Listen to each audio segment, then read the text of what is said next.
नमस्कार दोस्तों, मेरा नाम है आकाश और मैं आप सभी का अपने YouTube channel A to Z study में बहुत बहुत स्वागत करता हूं।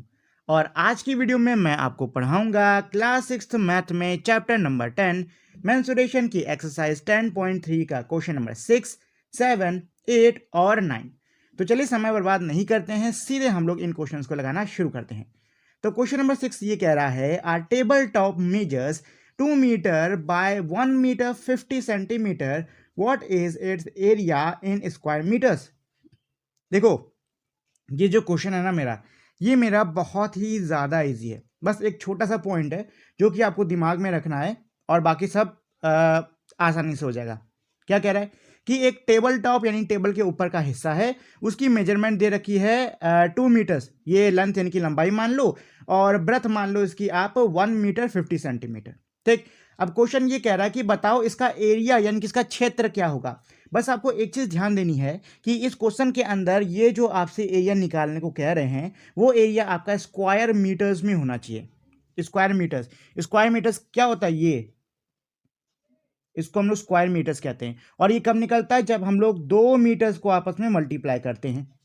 मतलब क्या है, इस क्वेश्चन के अंदर आपको 2 मीटर्स को आपस में मल्टीप्लाई करना होगा। तो जरा मेजरमेंट फिर से देख लो, क्या दे रखी है 2 मीटर्स, ये तो एकदम सही है। दूसरी वाली जरा ध्यान से देखो, 1 मीटर 50 सेंटीमीटर। यहां पे मुझे दो डिफरेंट यूनिट दिख रही हैं, एक मीटर एक सेंटीमीटर। यूजुअली क्या होता है कि जब भी ऐसी कंडीशन होती है तो जो भी मेरी छोटी यूनिट होती है, जैसे कि ये सेंटीमीटर में छोटी यूनिट है, तो इसमें हम पूरी वैल्यू को कन्वर्ट करते हैं। लेकिन क्योंकि क्वेश्चन कह रहा है कि भाई मुझे आंसर किस में चाहिए, स्क्वायर मीटर में चाहिए, तो इस कंडीशन में मुझे क्या करना पड़ेगा, इस पूरी वैल्यू को यानी 1 मीटर 50 सेंटीमीटर को मीटर में कन्वर्ट करना पड़ेगा। तो कर लो, 1 मीटर 50 सेंटीमीटर है कि नहीं है। अच्छा, मीटर तो ऑलरेडी मीटर है, इसमें कोई छेड़खानी नहीं करनी।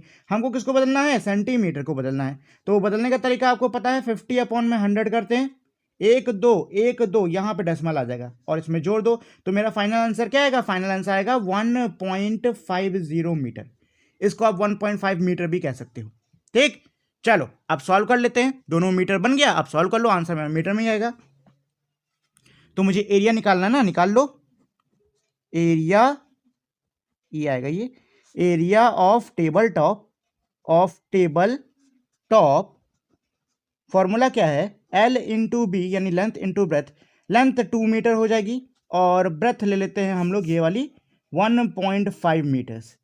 ठीक है, इनको आप आपस में मल्टीप्लाई कर लीजिए, तो ये हो जाएगा मेरा 2 5 ज़ा 10, 0 1 और 2 1 ज़ा 2, 1 3, कितना आ रहा है 3 मीटर। और मीटर मीटर आपस में मल्टीप्लाई होकर क्या हो जाएंगे, मीटर स्क्वायर। ये लो आंसर आ गया। तो आपका आंसर कितना आएगा, इसमें आंसर आएगा आपका 3 मीटर स्क्वायर। ठीक, इसको हटा दो तब भी कोई दिक्कत नहीं है, आपका यही आंसर है। चलो अब कर लेते हैं क्वेश्चन नंबर 7। तो पहले तो इसको शॉर्ट में उतार लेते हैं। तो क्या है मेरा, आ room dot dot dot dot dot dot, last में क्या है, रूम।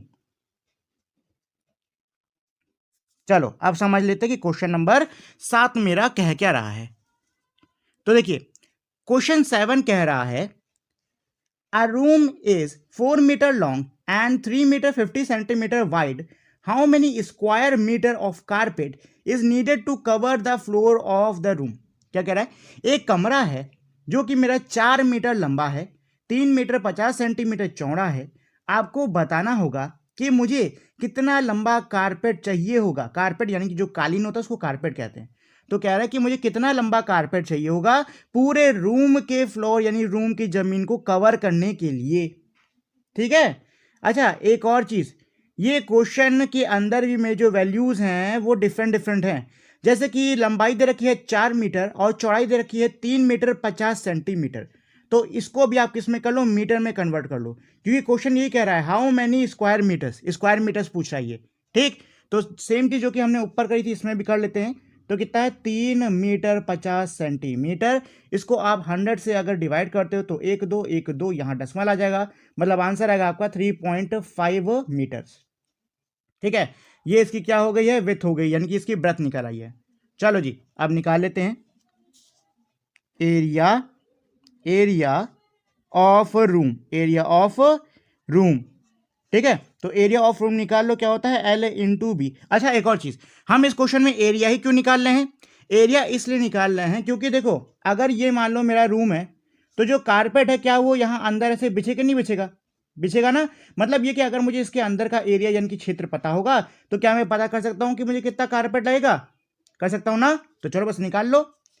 तो एरिया ऑफ रूम, लेंथ कितनी दे रखी है? लेंथ है 4 मीटर इंटू ब्रेथ है 3.5 मीटर। तो मल्टीप्लाई कर लेते हैं, तो 4 5 ज़ा 20, 0 2 कैरी हो गया, 4 3 ज़ा 12 और 2 जोड़ होता है 14 यानी कि 14। क्या हो गया? मीटर स्क्वायर, क्योंकि ये भी मीटर था ये भी मीटर था, मीटर मीटर मीटर स्क्वायर। तो आंसर क्या आ गया? 14। यानी कि अगर 14 मीटर का मेरे पास में कारपेट है तो वो पूरे रूम की जमीन को कवर कर देगा। ठीक, ये है इसका आंसर। यहां भी लिख भी देते हैं कारपेट रिक्वायर्ड, कारपेट रिक्वायर्ड। ठीक, इससे समझने में आपको आसानी होगी कि किसकी बात हो रही है। 14 मीटर का कारपेट होगा तो पूरे कमरे को कवर कर देगा। चलो अगला है मेरा क्वेश्चन नंबर 8। तो इसको भी पहले शॉर्ट में उतार लेते हैं फिर इसको सॉल्व कर लेंगे। क्या है मेरा? A floor, FOOR dot dot dot dot dot और एंड में क्या है? Carpet, carpeted, carpeted.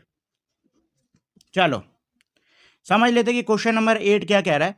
तो क्वेश्चन 8 ये कह रहा है, a floor is 5 metres long and 4 metre wide, a square carpet of side 3 metre is laid on the floor, find the area of the floor that is not carpeted. देखो जी बहुत आसान है। क्या कह रहा है कि कोई मेरी जमीन है जिसकी लंबाई है 5 मीटर, चौड़ाई है 4 मीटर। ठीक, उस जमीन के ऊपर मेरा एक स्क्वायर शेप का कारपेट यानी कि कालीन बिछा हुआ है और उस कारपेट के जो साइड्स हैं उनकी मेजरमेंट है 3 मीटर की। आपको बताना होगा कि कितनी जमीन है कमरे की जिसपे कारपेट यानी कि कालीन नहीं बिछा हुआ है। देखो क्या कह रहा है, मान लो ये मेरा क्या है? रूम है, इस तरीके से कुछ लंबा सा, ठीक है। इसमें मेरा क्या है? स्क्वायर शेप का एक कारपेट बिछा हुआ है।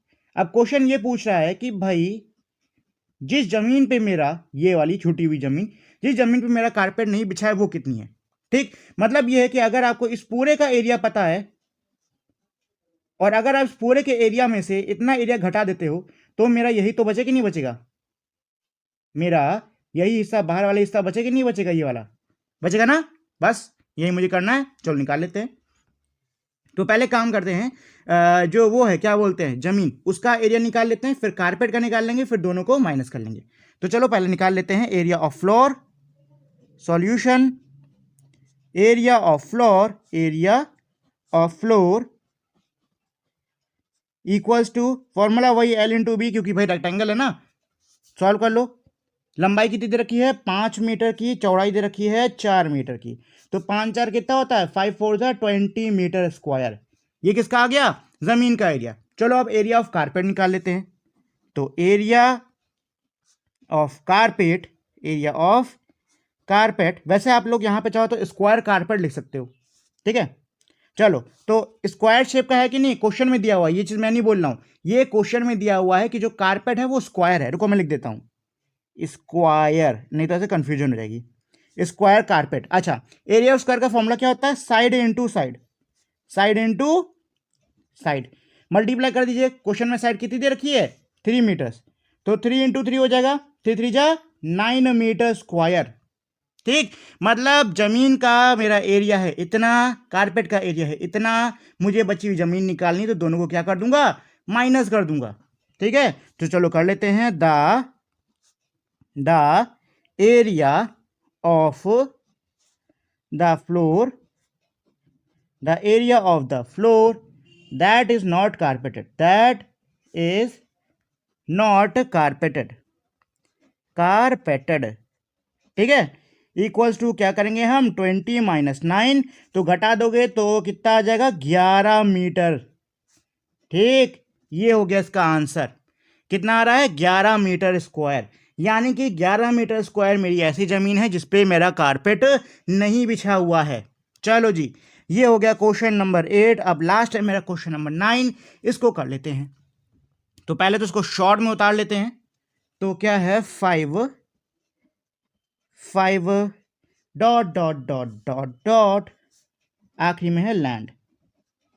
Question mark. चलो, तो पहले तो हम इसको समझ लेंगे, देन इसको हम लोग सॉल्व करेंगे। तो क्या कह रहा है क्वेश्चन नंबर 9? क्वेश्चन 9 ये कह रहा है 5 square flower bed each of side 1 metre are dug on a piece of land 5 metres long and 4 metre wide, what is the area of the remaining part of the land. क्या कह रहा है कि 5 square shape के flower bed मतलब कि फूलों को गाड़ने के लिए गड्ढे टाइप के कुछ खोदे गए हैं, उनकी जो साइड्स हैं वो 1-1 मीटर की हैं, पांचों की कह रहा हूं, पांचों की 1-1 मीटर की हैं। ठीक, अब क्या कह रहा है कि जो जमीन थी, मतलब जो टोटल पूरी जमीन थी, उसकी लंबाई है 5 मीटर और चौड़ाई है 4 मीटर। आपको बताना है बची हुई जमीन कितनी है।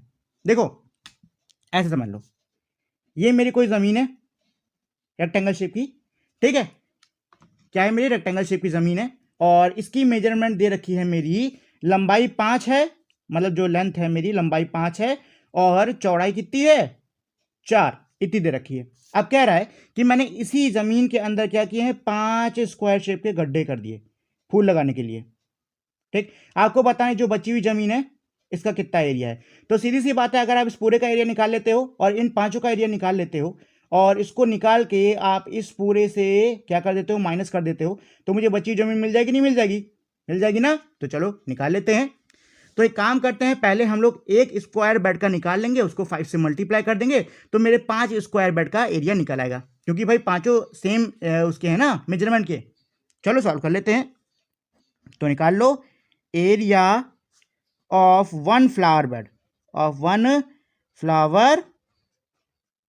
फ्लावर बेड इक्वल्स टू, देखो जी स्क्वायर शेप के हैं लिखा हुआ है क्वेश्चन में, तो हम इसी का फॉर्मूला लगाएंगे side into side, side into side. Side कितनी दे रखी है उसकी 1 मीटर, यानी 1 इंटू 1, तो 1 1 जा कितना होता है, 1 1 जा होता है मेरा 1, यानी कि इसका आंसर कितना आ गया 1 मीटर स्क्वायर। अच्छा, एक का अगर 1 मीटर स्क्वायर है तो 5 का कितना होगा, निकाल लेते हैं। Area of 5 flower bed, 5 flower bed equals to, तो 1 into 5 equals to 5 metre square, यानी कि 5 फ्लावर बेड का एरिया कितना हो गया, 5 मीटर का हो गया। ठीक, चलो ये तो फ्लावर बेड का हमने निकाल लिया। अब चलो जो मेरी जमीन है उसका निकाल लेते हैं। ठीक, तो area of land, area of land, अच्छा लैंड मेरी क्या है, रेक्टेंगुलर शेप की है, मेजरमेंट से पता चल रहा है ना, लेंथ अलग है चौड़ाई अलग है, तो उसी फॉर्मूला लगाओ L इंटू बी। तो लेंथ है मेरी कितनी दे रखी है 5, हाँ 5 दी हुई है, और ब्रेथ मेरी दी है 4, तो 5 4 जा कितना होता है 20 मीटर स्क्वायर। ठीक है, मतलब पूरा मेरा एरिया कितना है लैंड का, वो है 20 मीटर स्क्वायर। अब मुझे बची हुई जमीन निकालनी है, तो चलो निकाल लेते हैं। The area of the remaining land, of the remaining part of land, part of land. तो भाई निकाल लीजिए, टोटल जमीन कितनी है 20 की, फ्लावर बेड कितने के हैं 5 के, माइनस कर दो, आंसर आ गया 15 मीटर स्क्वायर, यानी 15 मीटर स्क्वायर ये वो जमीन है जो कि मेरी बची हुई है। ठीक, और यही चीज मेरे इस क्वेश्चन में पूछी गई थी। ठीक है, तो ये हो गया मेरा क्वेश्चन नंबर 9। आई होप आपको ये चारों के चारों क्वेश्चन समझ में आ गए होंगे। जाने से पहले दोस्तों मेरी आप लोग से छोटी सी रिक्वेस्ट है कि अगर आप लोग को ये वीडियो पसंद आई हो तो प्लीज आप लोग इस वीडियो को लाइक शेयर और चैनल को सब्सक्राइब करना मत भूलिएगा, ये मेरे लिए बहुत ही ज्यादा इंपॉर्टेंट होता है। अब हम लोग मिलेंगे हमारी अगली वीडियो में, तब तक के लिए नमस्कार।